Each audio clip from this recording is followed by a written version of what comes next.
Now, Roma Wines present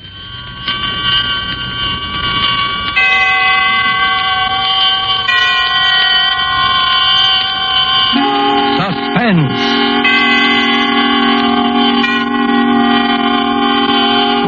Tonight, Tale of Two Sisters, starring Claire Trevor and Nancy Kelly.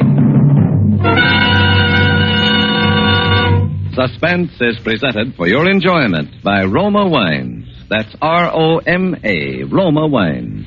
Those excellent California wines that can add so much pleasantness to the way you live, to your happiness in entertaining guests, to your enjoyment of everyday meals. Yes, right now a glassful would be very pleasant as Roma Wines bring you Suspense.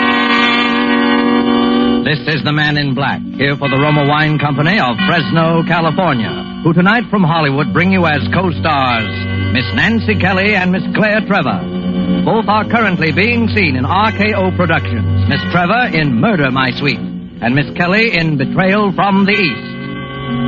There is a phrase of Walt Whitman's, the sisters Death and Night incessantly, softly wash again and ever again this soiled world. And so with the tale of these two sisters, and with the performance of Claire Trevor as Clara and of Nancy Kelly as Adele, we again hope to keep you in suspense.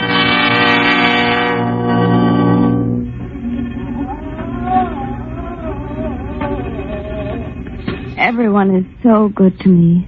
I like being here, but some of the others don't, I guess. Do you hear? They scream sometimes like that in the night. Maybe they scream because they remember things. But I remember things, too. Especially when people come out from town to see me, to bring me things. But there's nothing that I want. They can't bring back my sister. My beautiful sister, Adele. Today was Thursday, and they came. And now they have gone. And when they came, they brought back memories of Adele. When we were children. The night that Mother died. The night we made the promise. Don't cry anymore, Adele. I'm afraid, Clara. We're alone. We're not alone. But if something happened to you... Nothing's going to happen to me. I'm going to take care of you. But that's what Mother said. Now she's left us, too. But Adele, Mother didn't know that she wouldn't have left us if she could have helped us. Promise me you won't die, Claire. And that whatever I do, you'll do. And that you'll never leave me. I promise. And we'll be together. Always and forever. Always and forever. I promise.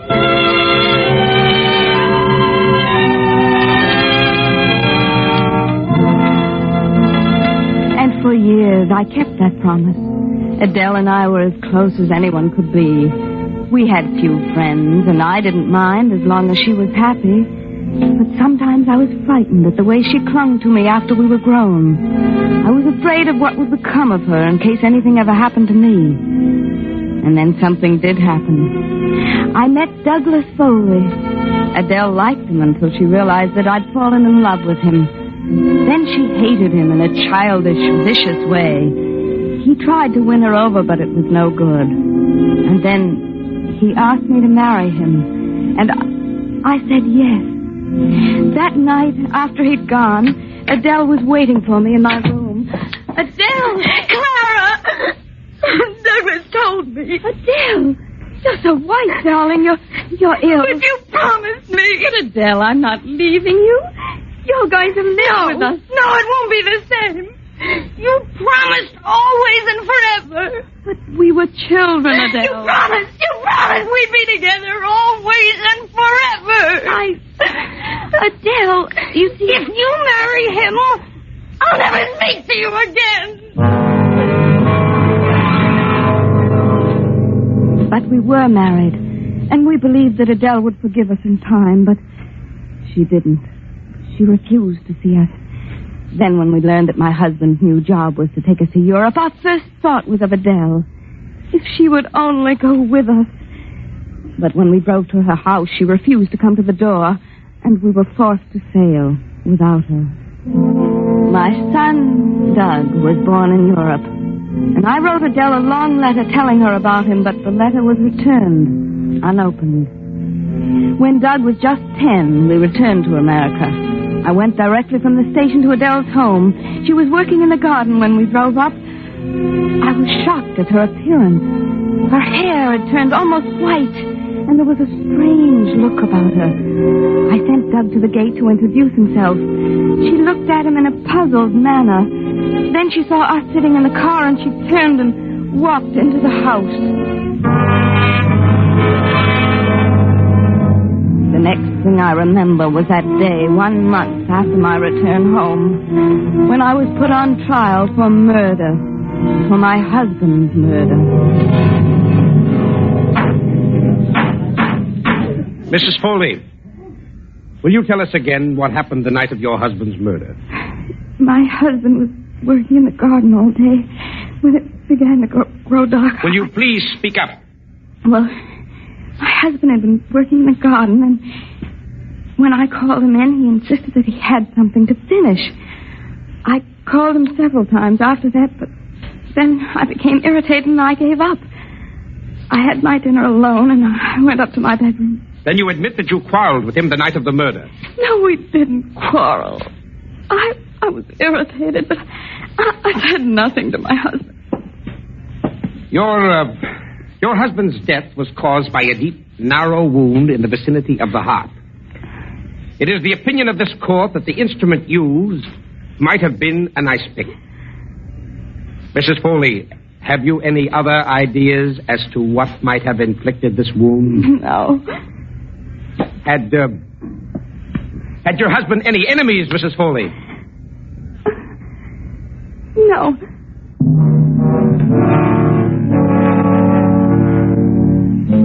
And so I was acquitted that day because of insufficient evidence. I thought Adele would come to me during those awful days, but she didn't. I saw her in the courtroom, but she never looked my way. I believe it was about 2 months after the trial that my son Doug and his friend Roy went on an all-day hiking trip to the beach. They were late getting back. It was almost dark when I saw Roy coming up the street. He was alone. He was running. Oh, Mrs. Foley! Mrs. Foley! Roy, where's Doug? He's down at the beach with her. With who? Your sister. Sister?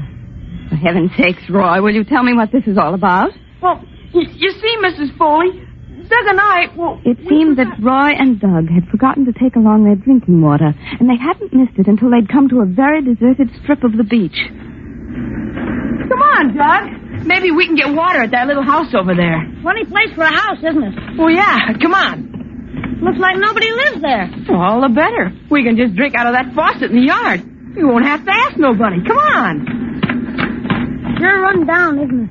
Maybe the faucet isn't working. The garden's all dead. Oh, sure it's working.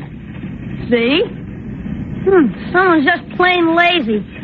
Or maybe no one lives here. Oh, sure they do. There's a mailbox. Maybe there's a name on it. Look, Miss Adele Norris. That's my mom's sister. Yeah? Well, let's drop in and see her. Well, she wouldn't even know who I was. Well, you could tell her, couldn't you? Say, maybe she'd give us some cake or something. No, she's mad at me and Mom. Come on, let's get out of here. Say, Doug, look at all the dead leaves on the porch. Let's have a look around. No, she might come out. Ah, she can't hurt you, can she? Let's peek in the window. No. Roy! Look, Doug. The place is all upset. It's all dirty and everything. Let's look in the rest of the windows. There's no one around. Oh, here's the kitchen. Look at all the dirty dishes piled up. Say, maybe my aunt is sick. Hey, look. Somebody's coming to the window. Oh, gosh. What do you want? We wanted to see if you were all right. Go away. Don't you recognize me? No. Are you sick? No. I'm your nephew, Douglas Foley. Go away, whoever you are. I'd like to help you. Go away, I said. Mother wouldn't want me to leave you here like this. Who's your mother? I told you, don't you remember? She's your sister. I have no sister. My My sister died when I was 18. Roy, you go home and get Mother. My aunt is sick. I'll climb through this window and see if there's anything I can do. You stay out of this house, Doug. Let's both go. She doesn't want you here. She's sick. You go for my mother and hurry. If you come into this house, you'll be sorry. If you dare come... Did you say your name is Douglas Foley? Yeah, that's right. You see, I'm... Douglas Foley is dead. Forever and ever. No, don't you see? The one who died was my Douglas Foley came between two sisters. And then he died. Yeah, but I'm trying to tell you, my mother and you are... If he isn't dead, then I guess you'll have to die again. Yes. Yeah, that's it. Yes. He'll have to die again. He'll have to die again. And look, you're sick. You need help. I'm sick? Yeah. Don't you want me to come in? Yes. Oh, yes. Come in, Douglas Foley.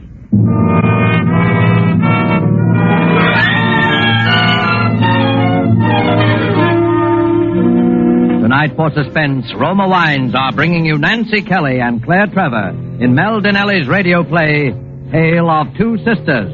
Tonight's study in Suspense.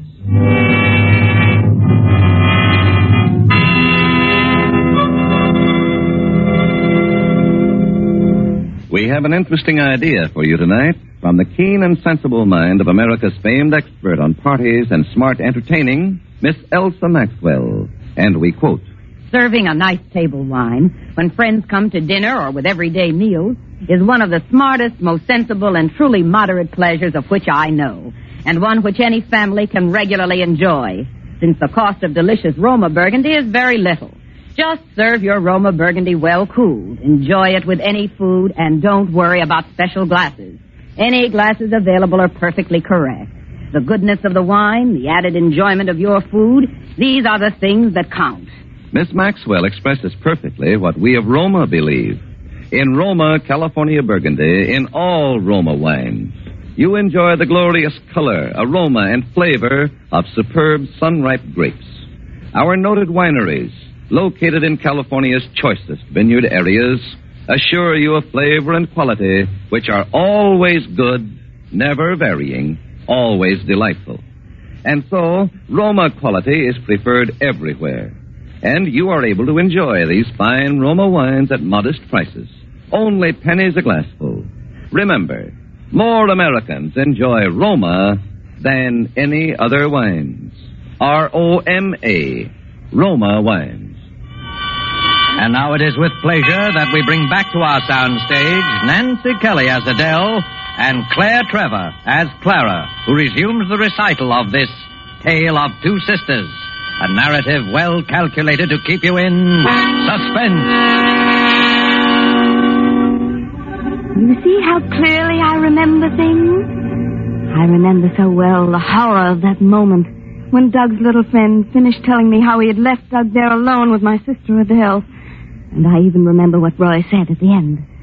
So I came back to tell you, Mrs. Foley, on account of Doug made me. But now I wish I hadn't left him there with her. I know she's your sister and all, but I saw her face when she came to the window.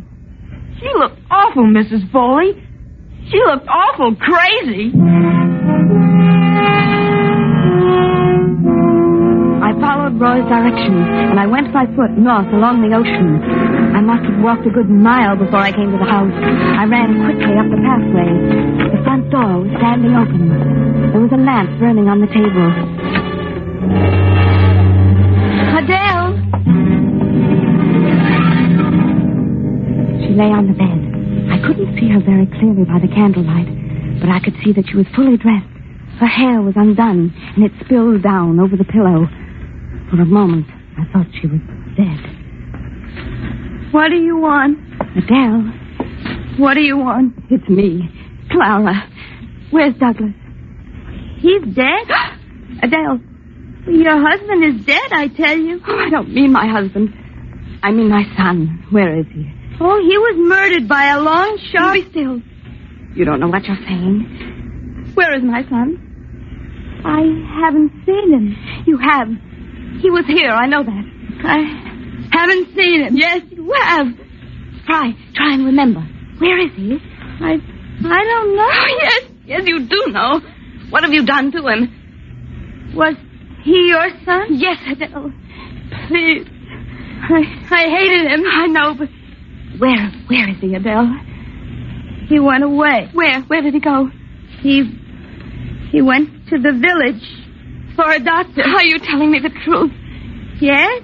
How long ago did he leave? I don't remember.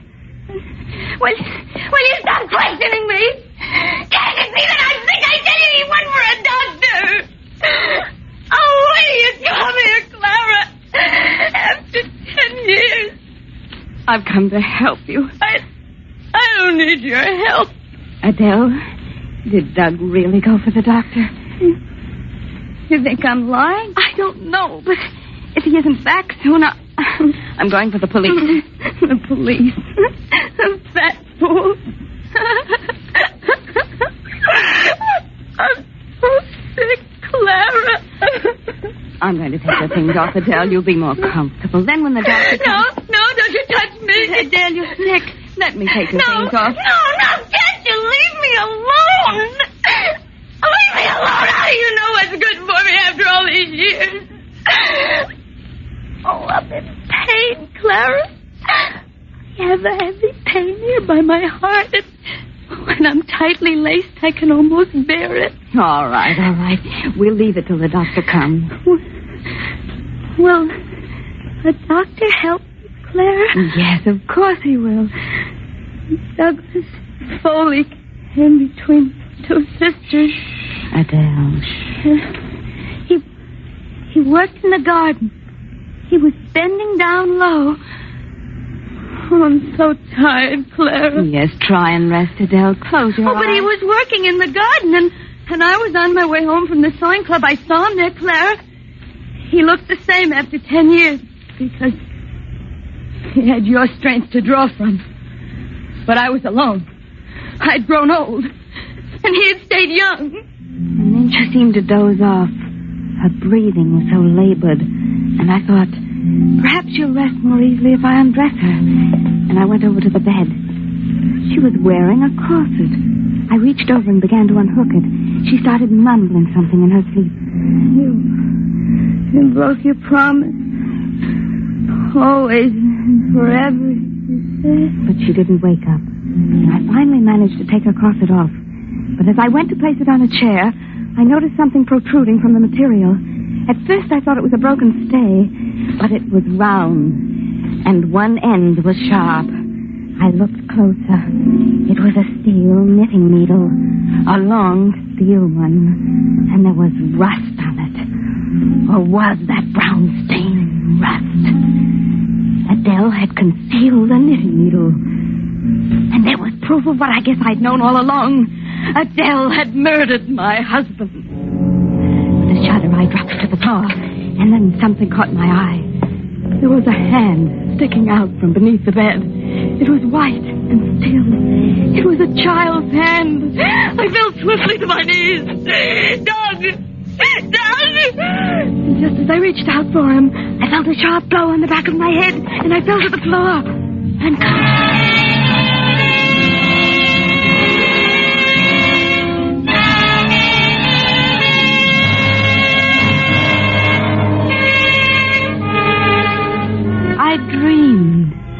I dreamed that Adele and I were children again. That she was laughing, and we were playing an old game of ours where we tied each other up with our bathrobe cords. And then we waited for a knight in armor to rescue us. It was the odor of kerosene that brought me to. The room was filled with it. My head was pounding, and I couldn't seem to focus my eyes. I tried to raise myself to my feet, but I couldn't seem to move my arms and legs. Suddenly, I realized why. I was tied with a bathrobe cord.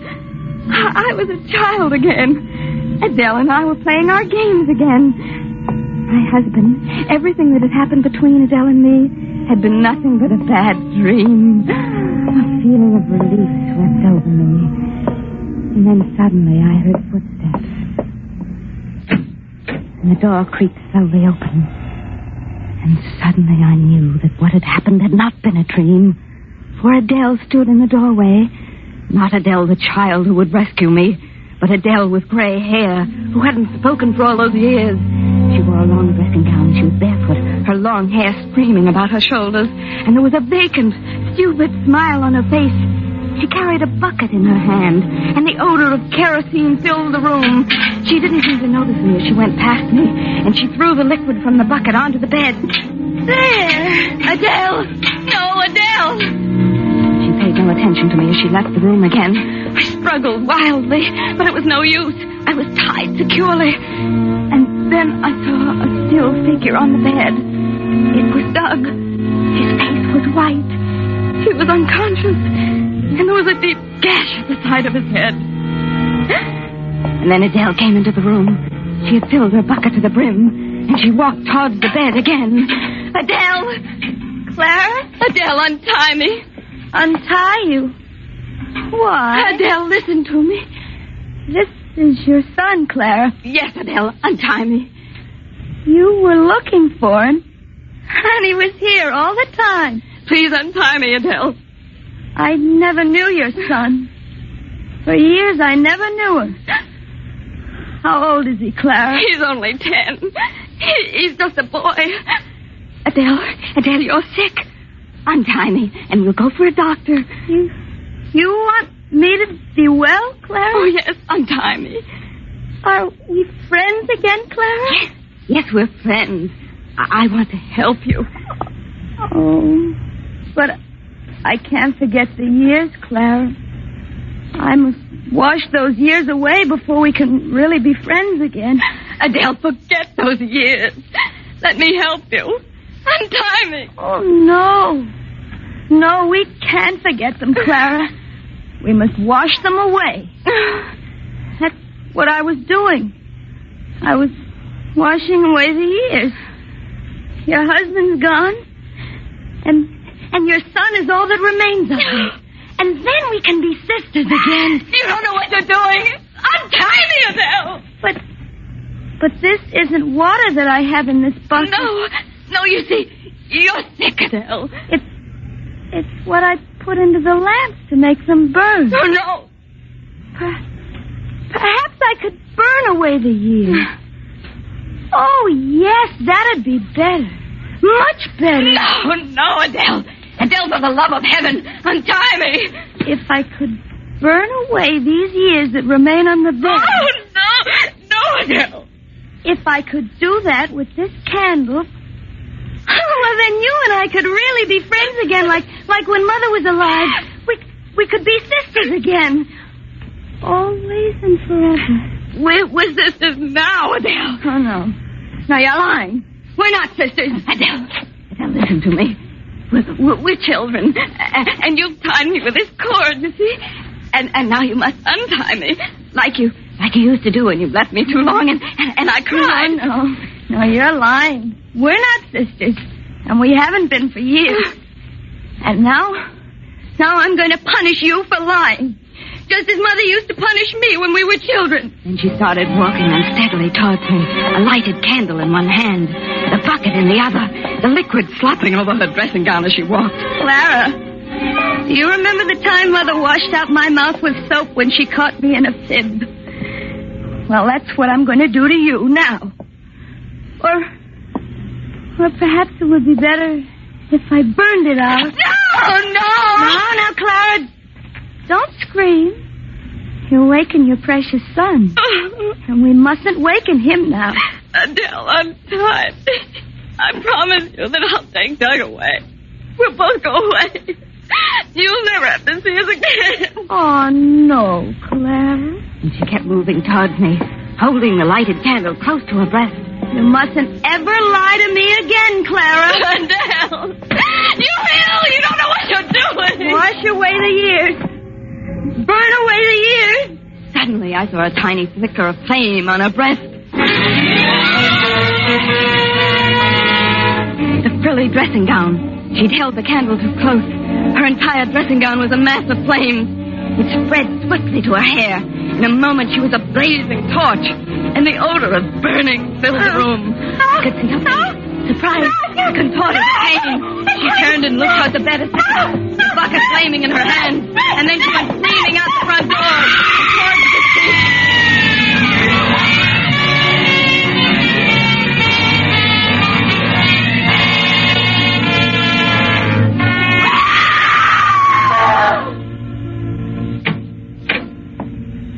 Mrs. Foley? Mrs. Foley? Yes? You mustn't scream like that. I wasn't screaming. That was my sister, Adele. Yes, I know. Try not to think about it, Mrs. Foley. You knew my sister was burned to death, didn't you, Mrs. Willard? She was very beautiful. Yes, I know. Try and rest. Is there anything I can get for you before I go to bed? No, thank you. Well, go to sleep then. I will. Good night. That's right. Go to sleep. Was that my sister, Mrs. Willard? No, Mrs. Foley. It was one of the others. They scream because they remember things. Yes. Yes, I suppose they do. Good night. Good night. I remember things, too. I remember. Promise me you'll never leave me, Clara. And that whatever I do, you'll do. I promise. Always and forever. Always and forever. I promise.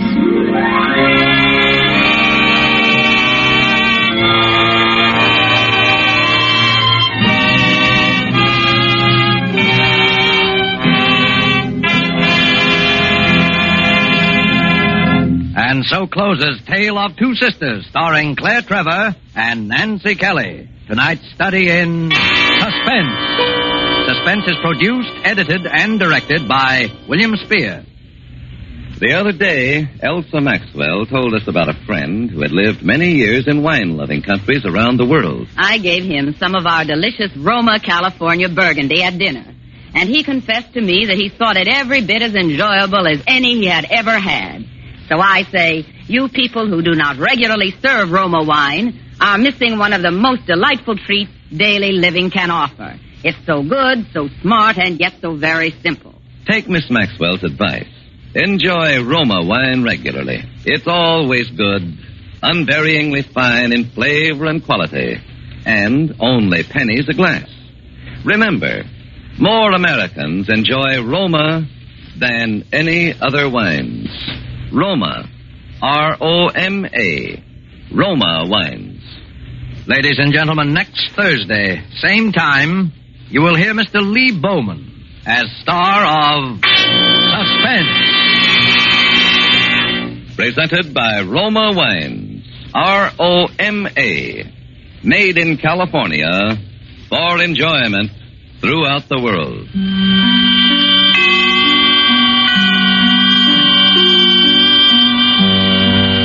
We join with Americans everywhere to salute the Boy Scouts of the world on the occasion of the 35th anniversary celebration of a great movement pledged to the ideals of brotherhood.